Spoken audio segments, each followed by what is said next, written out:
हरे कृष्णा। ओम नमः शिवाय।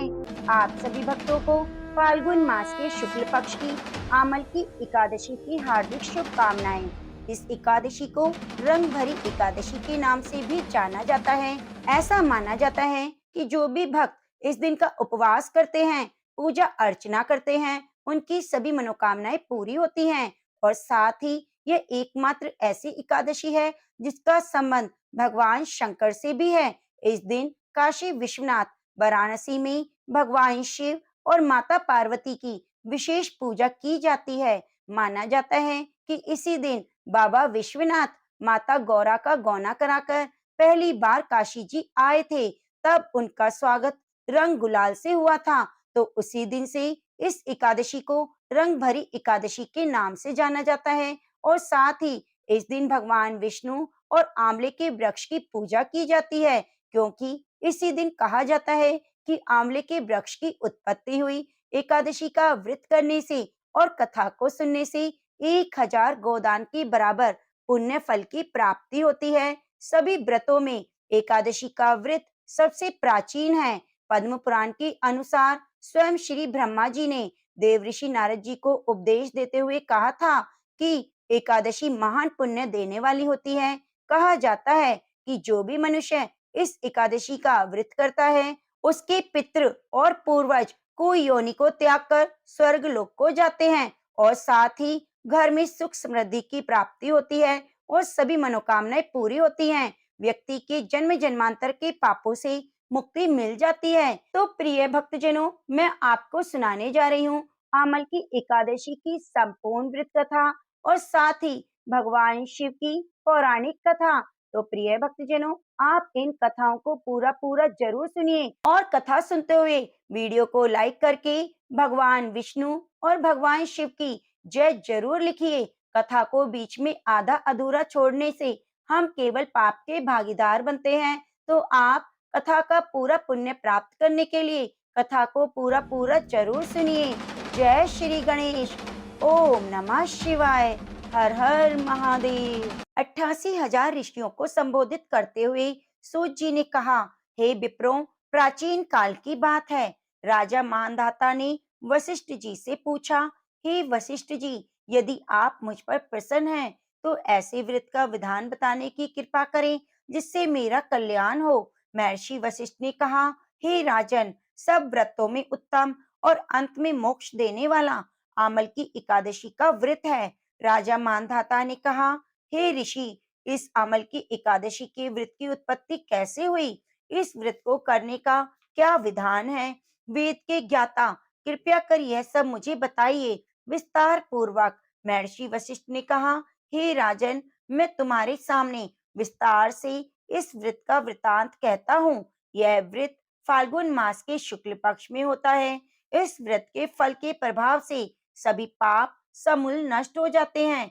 इस व्रत का पुण्य 1000 गोदान के फल के समान है। आंवले की महत्ता उसके गुणों के अतिरिक्त इस बात से भी है कि इसकी उत्पत्ति भगवान विष्णु के श्री मुख से हुई है। माना जाता है कि आंवला की एकादशी पर जो व्यक्ति आंवले के पेड़ की पूजा करता है और आमल की एकादशी की व्रत कथा को सुनता है, उसे सभी एकादशियों का फल मिलता है।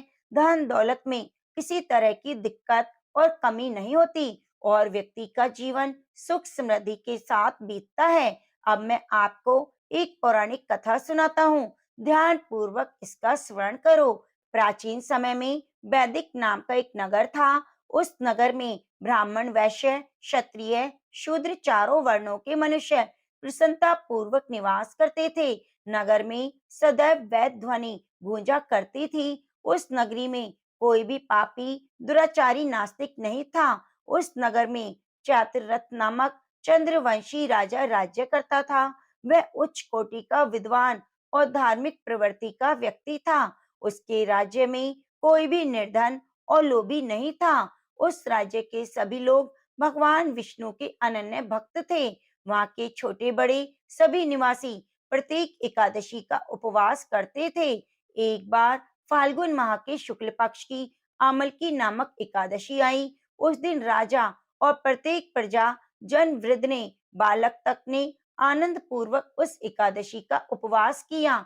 राजा अपनी प्रजा के साथ मंदिर में आकर कलश स्थापित करके और धूप दीप नैवेद्य पंचरत्न आदि से धात्री का पूजन करने लगा।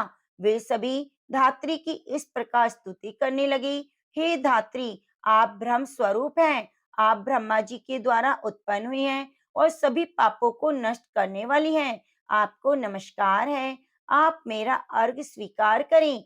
आप श्री रामचंद्र जी के द्वारा सम्मानित हैं। मैं आपसे प्रार्थना करती हूँ, मेरे सभी पापों का हरण करो। उस मंदिर में रात को सभी ने जागरण किया। रात के समय उस स्थान पर एक बहेलिया आया।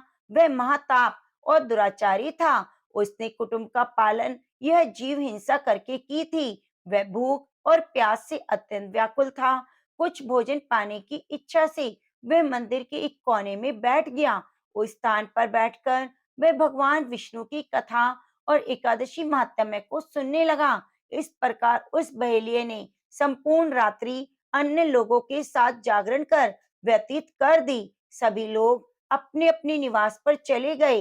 इस प्रकार वह बहेलिया भी अपने घर चला गया और वहां जाकर भोजन किया।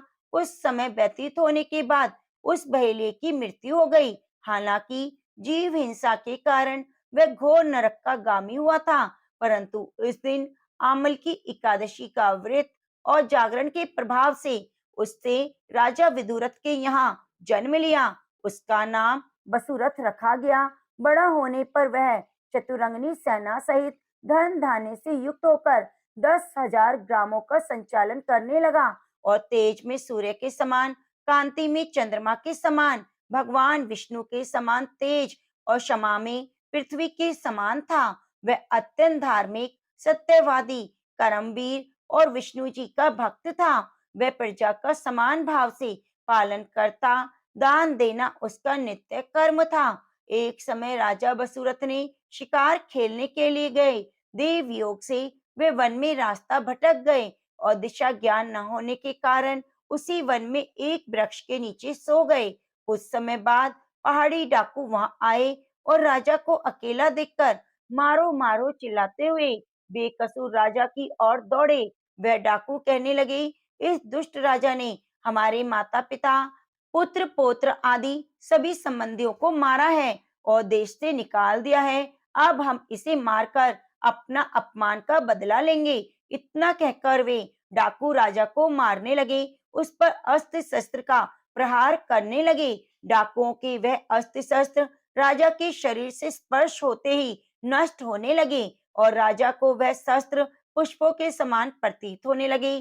कुछ समय बाद प्रभु इच्छा से उन डाकुओं के अस्त्र शस्त्र उन्हीं पर प्रहार करने लगे, जिससे वे सभी डाकू मूर्छित हो गए। उसी समय राजा के शरीर से एक दिव्य देवी प्रकट हुई। वह देवी अत्यंत सुंदर थी और सुंदर वस्त्रों और आभूषणों से अलंकृत थी। उसकी भ्रूणी त्रेड़ी थी और नेत्रों से क्रोध की अग्नि निकल रही थी। उस समय वह लपटे काल के समान प्रतीत होती थी। उसे देखते ही देखते सब डाकुओं का समूल नाश कर दिया।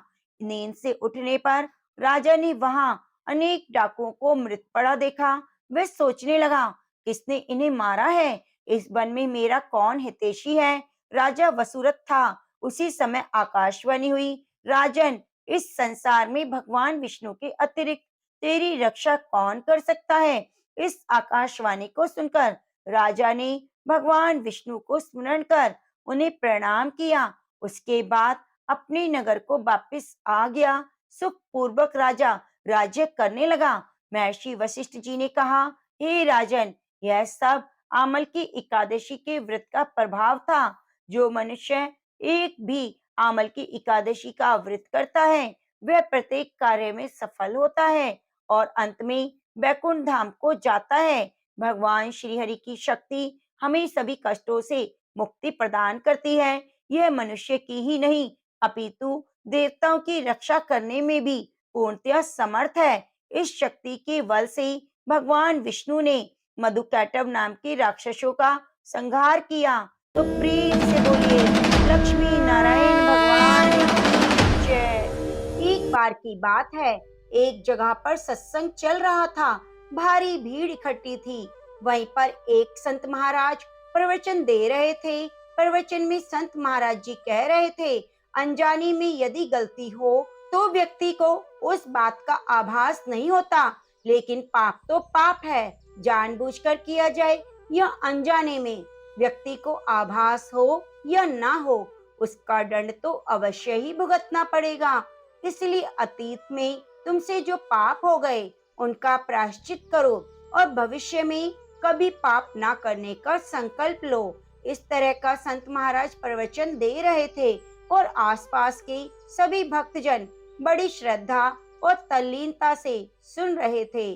प्रवचन समाप्त होने के बाद जब सभी लोग वहां से चले गए तो एक व्यक्ति वहां पर था जो थोड़ा सा सकुचाते हुए महाराज जी के पास पहुंचा और हाथ जोड़कर बोला, महाराज जी, मैंने प्रवचन तो बहुत ध्यान से सुना, लेकिन अब मेरे मन में एक जिज्ञासा है कि प्रायश्चित करने से पापों का छुटकारा कैसे होगा। आखिर क्या प्रायश्चित में इतनी शक्ति होती है कि जानबूझकर या अनजाने में किए गए सभी पाप प्रायश्चित से नष्ट हो जाते हैं। महाराज जी, मुझे तो इस बात पर बिल्कुल विश्वास नहीं होता। तब संत महाराज ने उस व्यक्ति को अगले दिन आने के लिए कहा और अगले दिन वह व्यक्ति नियत समय पर आया। तब संत महाराज जी उस व्यक्ति को एक नदी के किनारे ले गए। नदी के किनारे पर एक गड्ढा था जिसमें भरा हुआ पानी था जो सड़ रहा था और सड़ान के कारण बहुत बदबू आ रही थी। पानी सड़ने के कारण उसमें कीड़े भी थे। संत महाराज ने उस व्यक्ति को वह सड़ा पानी दिखाया और बोले, भैया, ये पानी देख रहे हो, बताओ ये पानी क्यों सड़ा है? पानी तो कभी सड़ता नहीं, लेकिन यह पानी क्यों सड़ रहा है? यह बात मुझे बताओ। व्यक्ति ने पानी को ध्यान से देखा और बोला, स्वामी जी, पानी एक जगह रुका हुआ है, पर वह रुकने के कारण यह पानी एक जगह ठहर गया है और इसी कारण ये सड़ रहा है। तब संत महाराज कहने लगे, बिल्कुल सही कहा, ठीक ऐसे ही सड़े हुए पानी की तरह सारे पाप इकट्ठे हो जाते हैं और वो कष्ट पहुंचाते हैं।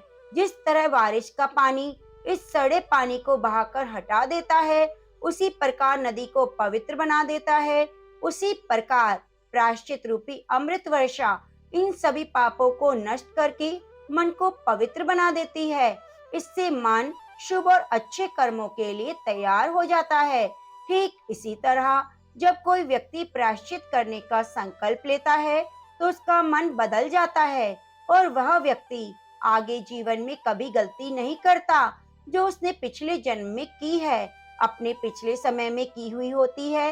इसलिए प्रायश्चित व्यक्ति का अतीत और भविष्य दोनों को पवित्र कर देता है, दोनों सुधर जाते हैं। भगवान श्री हरि बड़े दयालु और सरल हृदय के हैं। छोटी सी पूजा से, पूजन से वे प्रसन्न हो जाते हैं और उत्तम फल की प्राप्ति होती है। परंतु मनुष्य को चाहिए कि वे भगवान का पूजन पूरी श्रद्धा से करें। प्रेम से बोलिए, तुलसी शालिग्राम भगवान की जय, लक्ष्मी नारायण भगवान की जय।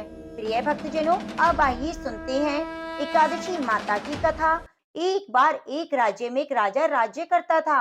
राजा बहुत ही बुद्धिमान और बलशाली था। राजा सदा ही अपनी प्रजा का बहुत अच्छे से ध्यान रखता। प्रजा भी राजा को बहुत पसंद करती। राजा की दो बेटियां थी। राजा अपनी दोनों बेटियों से बहुत प्रेम करता। राजा की छोटी बेटी देखने में बहुत सुंदर और आकर्षित थी और राजा की बड़ी बेटी छोटी बेटी के मुकाबले थोड़ी कम सुंदर थी। राजा की छोटी बेटी एकादशी माता की पूजा किया करती और सभी लोग राजा की छोटी बेटी से बहुत प्रेम करते, बहुत प्रशंसा करते।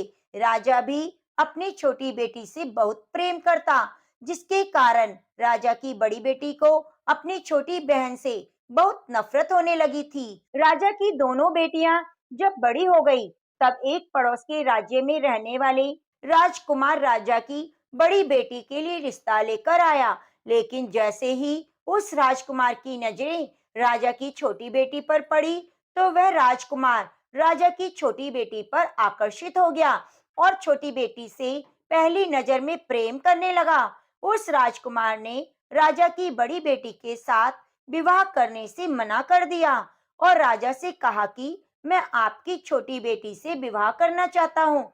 यह सब देखकर राजा की बड़ी बेटी अपनी छोटी बहन से बहुत क्रोधित हो गई और राजा की बड़ी बेटी ने अपनी छोटी बहन को अपना सबसे बड़ा दुश्मन मान लिया। राजा की बड़ी बेटी ने अपनी छोटी बहन से बदला लेने का निर्णय किया। राजा की बड़ी बेटी ने अपनी छोटी बहन को जान से मारने का उपाय सोचा।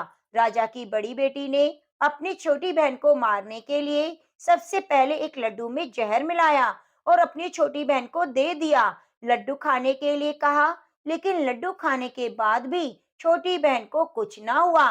बड़ी बहन यह देखकर बहुत आश्चर्यचकित हुई, लेकिन बड़ी बहन ने हार नहीं मानी। जब उसकी छोटी बहन रात में कमरे में सो रही थी, तो उसने एक मटके में सांप रखकर उसके कमरे में छोड़ दिया, लेकिन सांप भी छोटी बहन का कुछ नहीं कर पाया।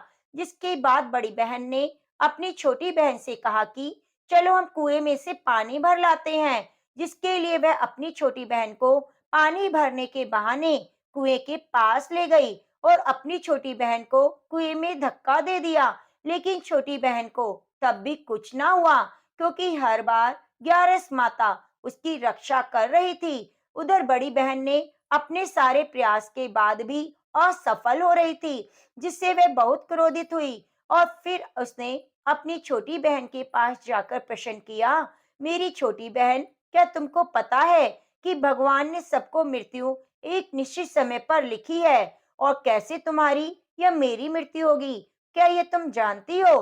तब छोटी बहन ने अपनी बड़ी बहन को बताया, हाँ दीदी, मैं जानती हूँ, मेरी मृत्यु कैसे होगी। छोटी बहन यह सब बातें सुनकर बड़ी बहन मन ही मन मुस्कुराने लगी और उसने अपनी छोटी बहन से कहा, तो तुम मुझे मृत्यु का राज बताओ।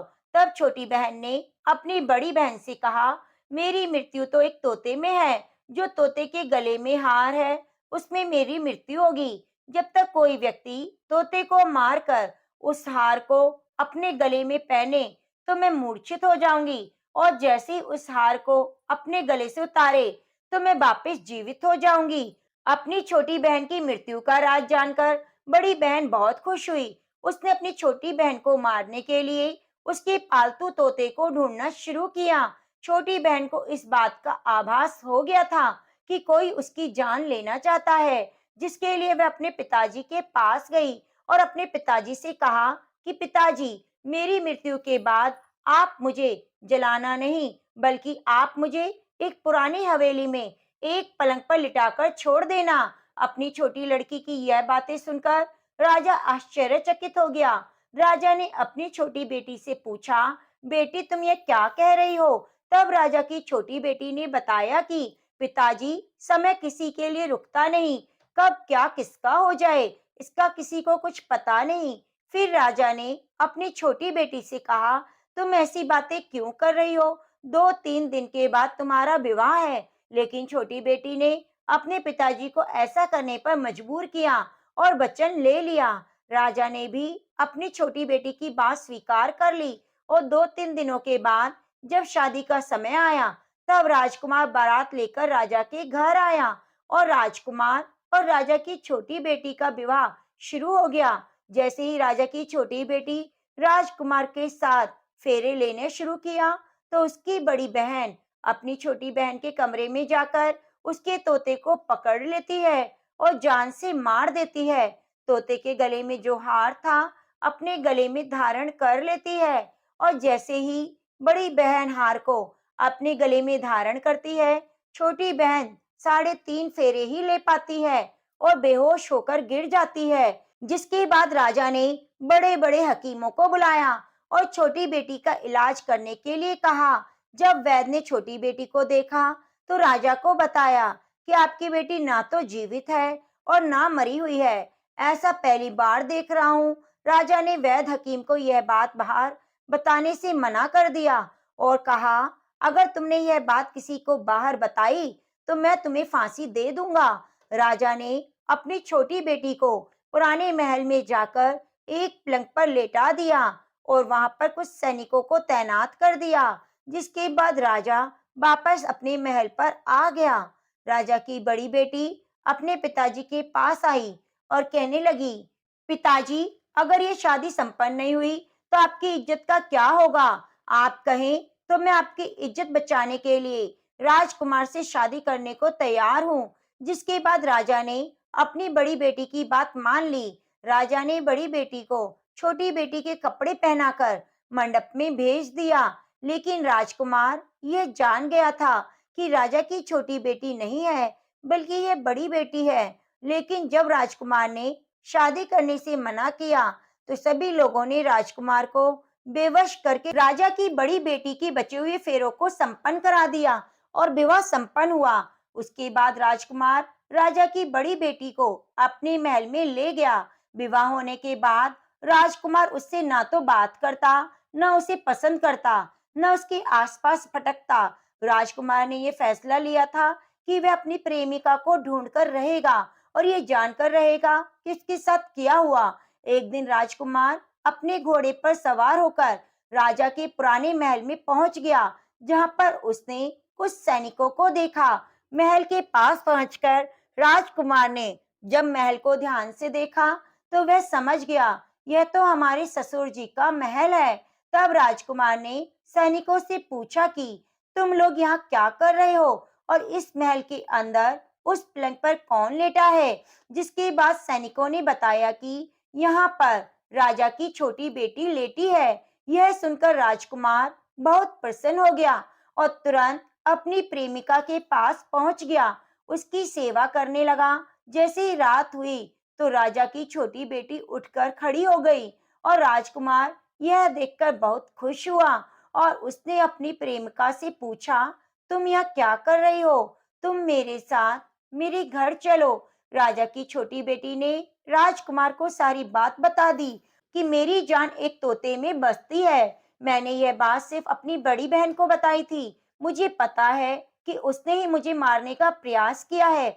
उसके पास एक हार है जिसको वह सुबह पहन लेती है और रात को उतार देती है। जब तक वह हार को पहनकर रखती है, मैं मूर्छित रहती हूँ। वो उतार देती है तो मैं जीवित हो जाती हूँ। जब तक मेरी बड़ी बहन के पास वह हार रहेगा, मैं ऐसे ही रहूंगी। अगर मेरी बड़ी बहन के पास जो हार है वो मेरे हाथ लग जाए, तो मैं हमेशा के लिए जीवित हो जाऊंगी। राजकुमार यह सब बातें सुनकर राजा की छोटी बेटी के पास रहने का निर्णय लेता है और उसने अपने बचे हुए सारे फेरे पलंग पर लेटी हुई राजकुमारी के साथ ले लिए और विवाह पूर्ण किया। वहां पर रहने लगा। देखते ही देखते कुछ समय में राजा की छोटी बेटी और राजकुमार की पत्नी गर्भवती हो गई। एक दिन राजकुमार को किसी काम से बाहर जाना पड़ा। तब छोटी बहन के पेट में बहुत दर्द हुआ, जिसके बाद उसने ग्यारस माता का आह्वान किया। जिसके बाद माता प्रकट हुई और अपने भक्तों को दर्द को दूर किया। उसे एक पुत्र की प्राप्ति हुई। वहीं पर अचानक से राजकुमार भी आ गया। राजकुमार ने ग्यारस माता को देखा तो वह आश्चर्यचकित हुआ। उसने तुरंत ग्यारस माता को प्रणाम किया। ग्यारस माता ने राजकुमार से कहा, जब तुम्हारा पुत्र 5 वर्ष का हो जाएगा, तुम आकर अपनी पत्नी का हार इसके गले में डाल देना। देखते ही देखते राजकुमार और राजा की छोटी बेटी का पुत्र 5 वर्ष का हो गया। तो राजकुमार अपने बेटे से कहता है कि बेटा, मैं कुछ काम से बाहर जा रहा हूँ, तुम अपनी माँ का ध्यान रखना। और वहां से चला जाता है। राजकुमार को बाहर निकलता देखकर बड़ी बहन के सैनिक देख लेते हैं और बड़ी बहन को जाकर सारी बातें बता देते हैं। जिसके बाद बड़ी बहन अपनी छोटी बहन के पुत्र को वहां से उठवा लेती है और मरवा देती है। छोटी बेटी के पुत्र के 2 टुकड़े करवा दिए। पहला टुकड़ा चक्के के पास छुपा दिया और दूसरा टुकड़ा पलंग के नीचे फेंक दिया। अब ग्यारस माता भिखारी का रूप लेकर आती है और भिखारी का रूप रखकर बड़ी बहन के पास चली जाती है। वहां जाकर भिक्षा मांगने लगती है। तो बड़ी बहन अपने नौकरों से कहती है कि भिक्षा में कुछ दे दो। लेकिन जैसे ही नौकर ग्यारस माता को भिक्षा देने लगते हैं, तो माता उन्हें मना कर देती है। कहती है, मैं तुम्हारी महारानी से भिक्षा लूंगी। जिसके बाद बड़ी बहन स्वयं ही भिक्षा के लिए माता के पास आती है। तब माता एक बिल्ली का रूप लेकर कमरे में चली जाती है। वहां पर छोटी बेटी के 2 टुकड़ों को आपस में जोड़ देती है और जीवित कर देती है, फिर वहां से ले जाती है। राजकुमार अपने बेटे को लेकर अपनी पत्नी के पास जाता है और कहता है, तुम इसका ध्यान रखना। अगर तुम इस बच्चे को अच्छे से ध्यान रखोगी तो मैं तुमसे बात करूंगा। एक दिन राजकुमार अपने बच्चे से कहता है, तुम मम्मी से उसके गले का हार मांग लो। तो उसने अपने पिता की बात मानकर राजकुमार का लड़का अपनी मम्मी के पास जाता है और कहता है कि मम्मी, मुझे तुम्हारा हार चाहिए। यह सुनकर पहले तो बड़ी बहन बहुत क्रोधित होती है, पर उसको याद आता है कि राजकुमार ने कहा था, अगर मैं इस बच्चे का ध्यान रखूंगी, अच्छे से इसकी देखभाल करूंगी, तो वह मुझसे बात करेंगे। जिसके कारण वह हार बच्चे को दे देती है और तुरंत हार को ले जाकर वह अपने पिता को दे देता है। तभी राजकुमार अपने बेटे को लेकर वहां से जाने लगता है और अपनी पत्नी से कहता है, तुम हमारे लिए खाना बनाकर रखना, मैं शाम को आकर तुम्हारे हाथ का खाना खाऊंगा। और वह अपने बेटे को लेकर वहां से चला जाता है। जिसके बाद वह राजा के पास जाता है और सारी बातें बता देता है। राजा अपनी बेटी की यह करतूत सुनकर और बहुत क्रोधित होता है और अपनी परवरिश को ही दोष देने लगता है। राजकुमार को अपनी छोटी बेटी के साथ रहने के लिए आदेश देता है। इस प्रकार ग्यारस माता की कृपा से राजकुमार और राजा की छोटी बेटी सुखपूर्वक रहने लगे। तो प्रेम से बोलिए, एकादशी माता की जय। आइए हम सब मिलकर भगवान शिव का स्मरण करें, जो सांसारिक भय को हरने वाले हैं और देवताओं की स्वामी हैं, जो गंगा जी को धारण करते हैं, जिनका वृषभ वाहन है, और जो अंबिका के ईश हैं, जिनके हाथ में खटवांग, त्रिशूल और बरद अभय मुद्रा है। उन संसार रोग को हरने वाले अद्वितीय औषध रूप भगवान शिव को हम सब प्रणाम करते हैं। अर्धनारीश्वर स्वरूप अथवा भगवती पार्वती, जिनका आधा अंग है, जो संसार की सृष्टि, स्थिति और प्रलय के कारण है और आदिदेव हैं, विश्वनाथ हैं, विश्व विजय और मनोहर हैं। सांसारिक रोगों को नष्ट करने के लिए अद्वितीय और औषध रूप से उन भगवान शिव को हम प्रातःकाल नमस्कार करते हैं, जो अंत से रहित आदि देव हैं, वेदांत से जानने योग्य, पाप रहित और महान पुरुष है, और जो नाम आदि वेदों से रहित, विकारों से शून्य अर्थात विकार रहित है और संसार रोग के हरने के निमित्त अद्वितीय औषध हैं। हम उन भगवान शिव को प्रातःकाल स्मरण करते हैं। अब आइए सुनते हैं सोम प्रदोष की व्रत कथा। आप इस कथा को पूरा पूरा जरूर सुनिएगा और कथा सुनते हुए वीडियो को लाइक करके कमेंट बॉक्स में ओम नमः शिवाय जरूर लिखिएगा। बहुत समय पहले बाशकल नामक गांव में विदुंग नाम का ब्राह्मण रहता था। वह अधार्मिक दुरात्मा और महान पापी था। उसकी स्त्री बहुत सुंदर थी। उसका नाम चंचला था।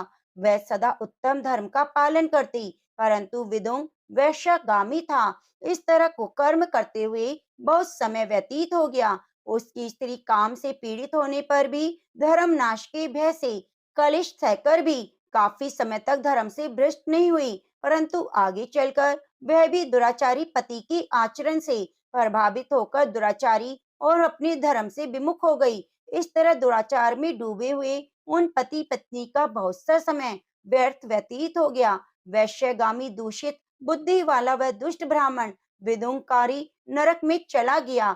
बहुत समय तक नरक के दुखों को भोगकर वे मूढ़ बुद्धि पापी विंध्य पर्वत पर भयंकर पिशाच हुआ। इधर उर दुराचारी बिंदु के मारे जाने पर वह चंचला नामक स्त्री बहुत समय तक पुत्रों के साथ अपने घर में रहती रही। पति की मृत्यु के बाद वह भी अपने धर्म से गिरकर पर पुरुषों का संग करने लगी। सती विपत्ति में भी अपने धर्म का पालन नहीं छोड़ती। यही तो तप है। कठिन तो होता है, लेकिन इसका फल मीठा होता है। एक दिन देव योग से किसी पुण्य पर्व के आने पर वह अपने भाई बंधुओं के साथ गोकर्ण क्षेत्र में गई। उसने तीर्थ के जल में स्नान किया और बंदी जनों के साथ वहां घूमने लगी। वह एक देव मंदिर में गई। वहां उसने एक ब्राह्मण के मुख से भगवान शिव की परम पवित्र और मंगलकारी कथा सुनी। ब्राह्मण कह रहे थे, जो स्त्रियां व्यभिचार करती हैं, वे मरने के बाद यमलोक में जाती हैं। तब यमराज के दूत उन्हें तरह तरह की यातना देते हैं कि वे कामांगर लोह के डंडों से दागे जाते हैं, तप्त लोह के डंडों से उनका संसर्ग कराते हैं और सारे दंड इतनी वेदना देने वाले होते हैं कि जीव पुकार पुकार कर कहता है कि अब ऐसा नहीं करेगा, लेकिन यमदूत उसे छोड़ते नहीं। कर्मों का फल तो सभी को भोगना पड़ता है। देव ऋषि मनुष्य सभी इसी से बंधे हैं। ब्राह्मण के मुख से वे वैराग्य बढ़ाने वाली कथा को सुनकर चंचला भय से व्याकुल हो गई। कथा समाप्त होने पर सभी लोग वहां से चले गए। तब कथा बांचने वाले ब्राह्मण देवता ने चंचला से कहा, हे ब्राह्मण, धर्म को न जानने के कारण मेरे द्वारा बहुत बड़ा दुराचार हुआ है। स्वामी, मेरे ऊपर कृपा कर मेरा उद्धार कीजिए। आपके प्रवचन को सुनकर मुझे इस संसार से वैराग्य हो गया है। मुझ मूढ़ चित्त वाली पापिन को धिक्कार है। मैं निंदा के योग्य हूँ। मैं बुरे विषयों में फंसकर अपने धर्म से विमुख हो गई थी। कौन मुझ जैसी को मार्ग में मन लगाने वाली पापिन का साथ देगा? जब यमदूत मेरे गले में फंदा डालकर मुझे बांधकर ले जाएंगे और नरक में मेरे शरीर के टुकड़े करेंगे, तब मैं कैसे उस महान यातना को सहन कर पाऊंगी? मैं सब प्रकार से नष्ट हो गई हूँ, क्योंकि अभी तक मैं हर तरह से पाप में डूबी रही। हे ब्राह्मण, आप मेरे गुरु हैं, आप ही मेरे माता पिता हैं। आपके शरण में मैं आई हूँ। मुझ अबला का अब आप उद्धार कीजिए। इस प्रकार विलाप करती हुई चंचला ब्राह्मण देवता के चरणों में गिर पड़ी। तब ब्राह्मण ने उसे कृपा पूर्वक उठाया और इस प्रकार कहा, नारी, तुम सौभाग्यशाली हो जो भगवान शंकर की कृपा से तुम्हें वैराग्यपूर्ण ये कथा सुनी और कथा को सुनकर समय से अपनी गलती का एहसास कर लिया।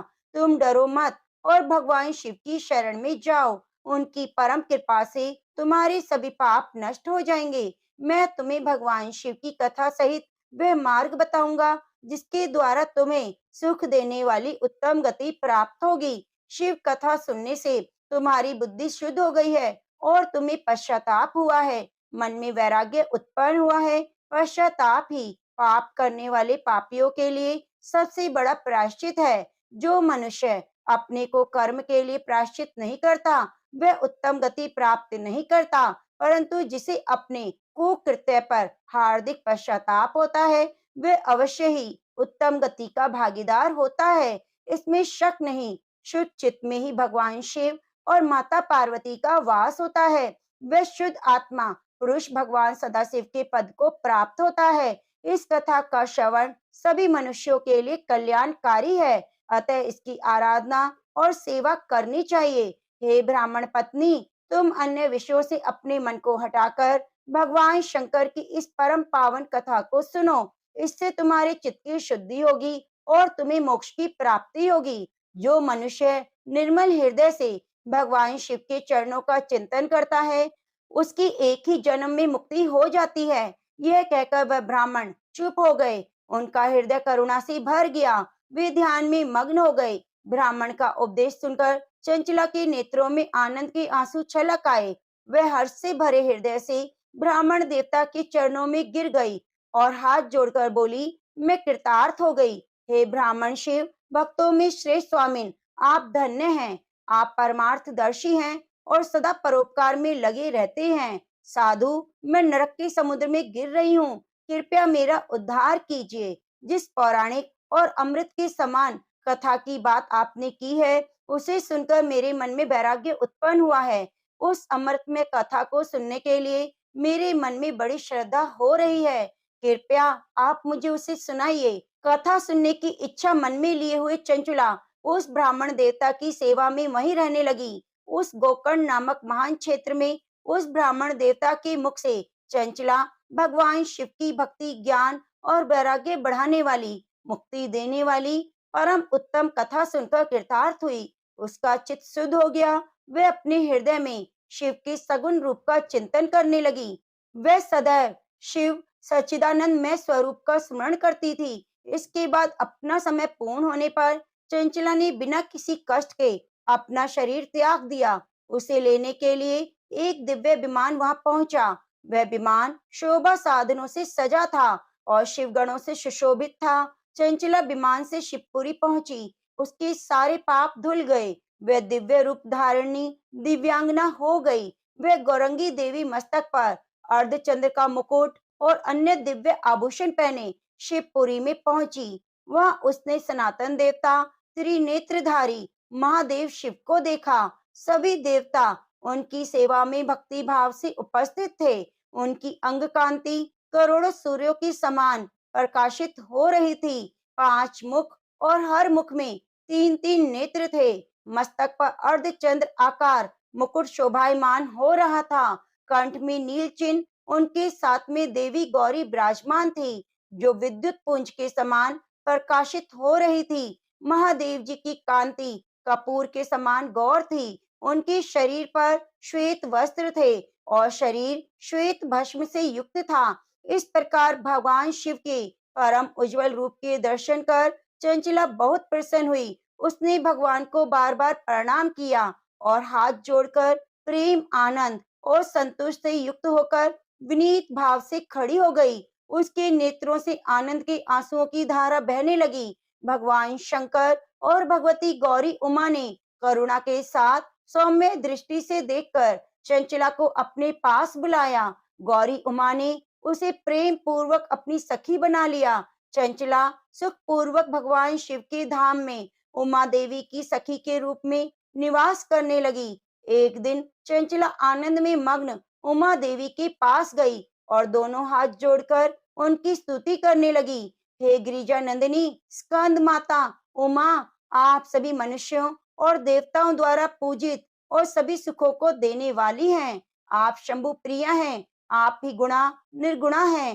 हे सच्चिदानंद स्वरूपा, आप ही प्रकृति की पोषक हैं। हे माता, आप ही संसार की सृष्टि, पालन और संहार करने वाली हैं। इस प्रकार सद्गति प्राप्त चंचला देवी की स्तुति कर शांत हो गई। उसकी आंखों में प्रेम के आंसू उमड़ आए। तब शंकर प्रिया भक्त वत्सला उमा देवी ने बड़े प्रेम से चंचला को चुप कराते हुए कहा, सखी चंचला, मैं तुम्हारी इस स्तुति से प्रसन्न हूँ। बोलो, क्या वर मांगती हो? तब चंचला बोली, हे माँ, मेरे पति विदुम इस समय कहाँ हैं? उनकी स्थिति कैसी है? मुझे बताइए, कुछ उपाय कीजिए ताकि हम फिर से मिल सकें। हे महादेवी, मेरे पति एक शूद्र जाति वैश्या के प्रति आसक्त थे और पाप में डूबे रहते। गिरिजा बोली, बेटी, तुम्हारा पति विदुम पापी था। उसका अंत बड़ा भयानक हुआ। वैश्या का उपभोग करने के कारण वह मूर्ख नरक में अनेक वर्षों तक दुख भोग कर अवशेष पाप को भोगने के लिए विंध्य पर्वत पर पिशाच की योनि में रह रहा है। वह दुष्ट वही वायु पीकर रहता है और सब प्रकार के कष्ट सहता है। गौरी देवी की यह बात सुनकर चंचला अत्यंत दुखी हो गई। फिर मन को किसी तरह स्थिर कर दुखी हृदय से माँ गौरी से उसने एक बार फिर पूछा, हे महादेवी, मुझ पर कृपा कीजिए और मेरे पापी पति का अब उद्धार कीजिए। कृपया करके मुझे वह उपाय बताएं जिससे मेरे पति को उत्तम गति प्राप्त हो सके। गौरी देवी ने कहा, यदि तुम्हारा पति भगवान शिव की पुण्यमय कथा को सुने तो दुर्गति को पार करके उत्तम गति का भागी हो सकता है। अमृत के समान मधुर गौरी देवी की वचन सुनकर चंचला ने दोनों हाथ जोड़कर मस्तक झुकाकर उन्हें बारंबार प्रणाम किया और प्रार्थना की, मेरे पति को भगवान शिव की कथा सुनाने की व्यवस्था की जाए। ब्राह्मण पत्नी चंचला के बार बार प्रार्थना करने पर शिव प्रिया गौरी देवी ने भगवान शिव की महिमा का गान करने वाले गंधर्वराज तुमरू को बुलाकर कहा, तुमरू, तुम भगवान शिव में प्रीति रखते हो। तुम मेरे मन की सभी बातें जानकर मेरे कार्य को सिद्ध करते हो, तो मेरी इस सखी के साथ विंध्य पर्वत पर जाओ। वहां एक घोर और भयानक पिशाच रहता है। पूर्व जन्म में वह पिशाच वैश्यगामी हो गया था। वह स्नान संध्या आदि नित्य कर्म छोड़कर अपवित्र रहने लगा। क्रोध के कारण उसकी बुद्धि भ्रष्ट हो गई थी। दुर्जनों से उसकी मित्रता और सज्जनों से द्वेष बढ़ गया था। वह अस्त्र शस्त्र से हिंसा करता, लोगों को सताता, घरों में आग लगा देता, चांडाल से दोस्ती करता। वह रोज वैश्या के पास जाता, पत्नी को त्याग कर दुष्ट लोगों से दोस्ती कर उन्हीं के संपर्क में रहता था।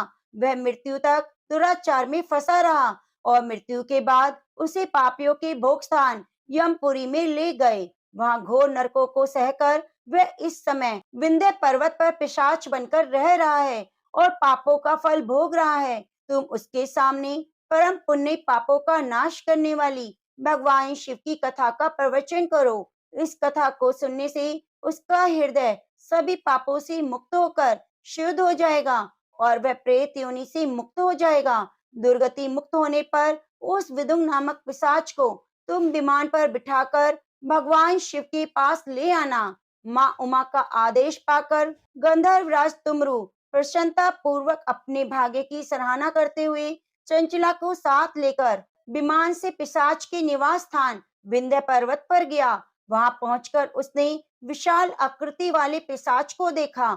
उसका शरीर विशाल था, थोड़ी बड़ी थी, कभी हंसता, कभी रोता, कभी उछलता। महाबली तुमरू ने विदुंकारी को कथा सुनानी शुरू की। महाबली तुमरू ने कथा बांचने के लिए स्थान तलाश कर मंडप की रचना करनी शुरू की।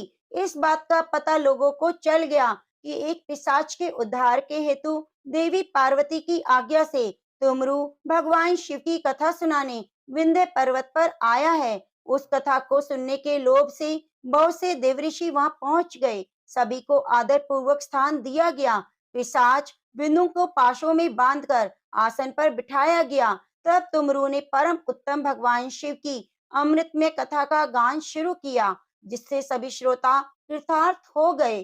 परम पुण्य कथा को सुनकर पिशाच सभी पापों से मुक्त हो गया। उसने पिशाच शरीर का त्याग कर दिया। शीघ्र ही उसका रूप दिव्य हो गया। उसका शरीर गौर वर्ण का हो गया। शरीर पर श्वेत वस्त्र और पुरुषों के आभूषण आ गए। इस प्रकार दिव्य देहधारी विदुम अपनी पत्नी चंचला के साथ स्वयं भी भगवान शिव का गुणगान करने लगा। उसे दिव्य रूप में देखकर सभी को बहुत आश्चर्य हुआ। उसका मन परम आनंद से परिपूर्ण हो गया। सभी भगवान महेश्वर के अद्भुत चरित्र को सुनकर कृतार्थ होकर उनका यशोगान करते हुए अपने अपने धाम को चले गए। विदुम अपनी पत्नी चंचला के साथ विमान में बैठकर शिवपुरी की ओर चल दिया। महेश्वर के गुणों का गान करता हुआ विदुम अपनी पत्नी चंचला और तुमरू के साथ शीघ्र ही शिवधाम पहुंच गया। भगवान शिव देवी पार्वती ने उसे अपना पार्षद बना लिया। दोनों पति पत्नी सुखपूर्वक भगवान महेश्वर और देवी गौरी के चरणों में अविचल निवास पाकर धन्य हो गए। तो प्रेम से बोलिए उमा महेश्वर भगवान